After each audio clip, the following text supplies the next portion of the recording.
Sarcina সেই বছরে 3টা মাহফিল হয়। অগ্রহায়ণ মাসে 14, 15, 16, মাঘ মাসে হয় 16, 17, 18, ফাল্গুনে হয় 27, 28, 29 ফাল্গুন ইসলাম মাহফিল। আপনাদের সকলের দাওয়াত, সার্সিনা মাহফিলে যাবেন। কি দাওয়াত কবুল করছেন? কে কে কবুল করছেন আমি দেখতে চাই, সবাই হাত আমি দেখতে চাই। নারায়ে তাকবীর। আল্লাহ কবুল করেন, আমিন। মুরিদ হইতে যেতে হবে না, আপনি সোহবত নিতে যাবেন।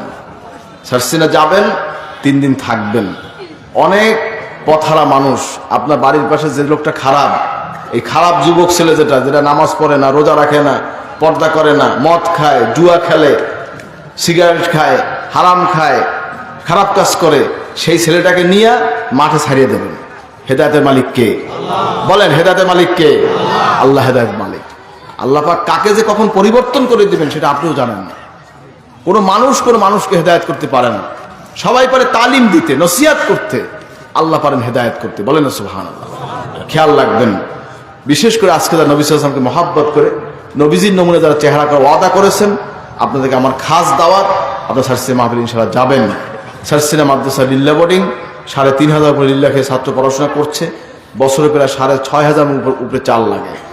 মাসিক কাঁচা বাজার খরচ আছে 45 থেকে 50 লাখ টাকা। আপনার যাকাত, ফিতরা, কোরবানিতে মানত করে থাকেন, দোয়া করবেন, আল্লাহ এই প্রতিটা দিন তারাক্কি দান করবেন, আমিন। আর এলাকায় দিনী মাদ্রাসার জন্য বললাম, দিনী মাদ্রাসার খেয়াল রাখবেন, আর আপনার সন্তান দিনী মাদ্রাসা পড়াবেন।